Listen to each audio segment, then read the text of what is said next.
आज जो घटना हम आपको बताने जा रहे हैं उसको सुनकर आपके होश उड़ जाएंगे और आप भी इस बात को सोचने पर मजबूर हो जाएंगे कि एक इंसान अपनी ज़रूरतें और अपनी ख्वाहिशों के लिए किस हद तक गिर सकता है कि वह अपने परिवार के लिए एक वहशी दरिंदा बन जाता है और उनकी खुशियों के खिलाफ आवाज़ उठाना शुरू कर देता है। अपने बच्चों के लिए ही वो एक राक्षस बन जाता है। इस घटना का खुलासा तब होता है जब एक पत्नी ही अपने पति की हत्या कर देती है और हत्या करने के बाद उसके शव के साथ यानी उसकी लाश के साथ पूरी एक रात भी बिताती है और अगले ही दिन अपनी ही ज़ुबान से उस पूरी घटना, पूरी हत्या का वारदात सबको सुनाती है।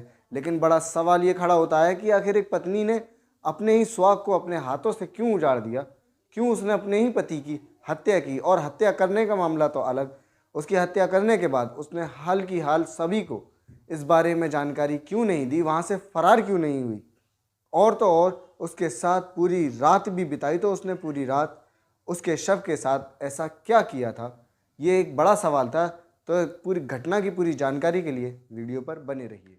ये घटना उत्तर प्रदेश के झांसी जिले के मऊरानीपुर थाना क्षेत्र से निकलकर सामने आई है, जहां की रहने वाली दीपिका ने अपने ही पति की आधी रात को हत्या की और हत्या करने के बाद उसके शव के साथ पूरी रात बिताई और पूरी रात बिताने के बाद अगली सुबह उठकर वह फ्रेश होती है और सब परिवार वालों के लिए नाश्ता भी बनाती है। जब परिवार वाले एक साथ बैठकर नाश्ता कर रहे थे तभी उसके पति का जिक्र किया जाता है कि आखिर वो है कहाँ, जिस पर दीपिका बताती है कि रात को ही उसने अपने पति की हत्या कर दी है और उसका शव कमरे में ही डला हुआ है।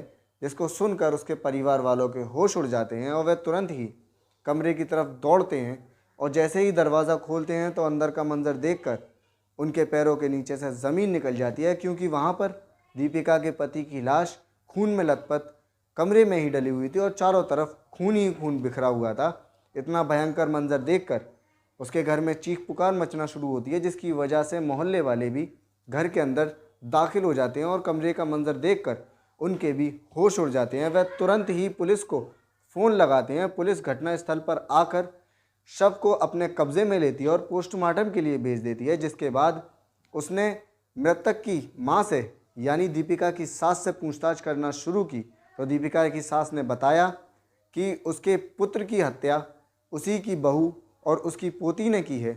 जिसके बाद पुलिस ने दीपिका और उसकी 16 साल की बेटी को गिरफ्तार कर लिया और गिरफ्तार करने के बाद थाने ले जाकर उनसे पूछताछ करना शुरू की। तो सारा सच निकलकर सामने आया कि आखिर इस घटना के पीछे क्या वजह थी, क्यों उसने अपने ही पति की हत्या की। दीपिका ने बताया कि उसी ने अपने पति की हत्या की है, क्योंकि वो आए दिन शराब के लिए पैसे मांगा करता था, जिसकी वजह से उन दोनों में काफ़ी बार विवाद हुआ करता था, मारपीट भी हुआ करती थी।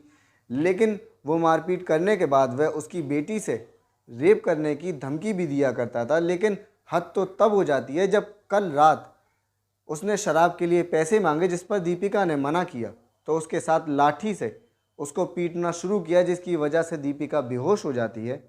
और बेहोश होने के बाद उसका पति उसकी एक 16 साल की बेटी की तरफ बढ़ता है, उसके कपड़े फाड़कर उसके साथ रेप करने की कोशिश करता है। लेकिन जब वह रेप कर रहा होता है तभी अचानक दीपिका की आंख खुलती है। वह पास पड़ी हुई लाठी को उठाकर अपने पति के ऊपर ज़ोरदार हमला करती है ताकि वह बेहोश हो जाए। लेकिन उस हमले की वजह से उसके पति की मृत्यु हो जाती है और उसकी मृत्यु होने के बाद दोनों माँ बेटी बुरी तरह से डर जाते हैं और बाहर से हर इंसान जो कुछ भी अंदर की हालचाल पूछना चाह रहा था, जो भी सवाल कर रहा था, उसको वह यही जवाब देते हैं कि सब कुछ ठीक है। और एक छोटा सा विवाद था जिसके बाद दोनों में सुलह हो गई है। वह सो रहे हैं, कृपया उन्हें डिस्टर्ब ना किया जाए।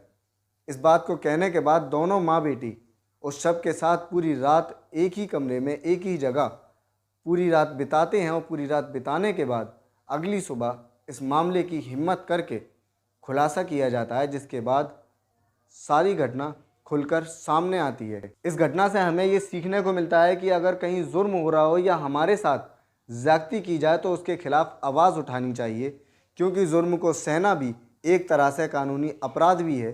क्योंकि जुर्म को सहने के बाद जालिम और बड़ा जालिम हो जाता है और अपराध करने की उसके अंदर हिम्मत आ जाती है। क्योंकि छोटे जुर्म का जब विरोध नहीं किया जाता तो उसके अंदर अपने आप ही बड़े अपराध को करने की हिम्मत आती है, जिसके बाद एक से एक खौफनाक घटनाएं हमारे सामने हमारे साथ में हो जाती हैं।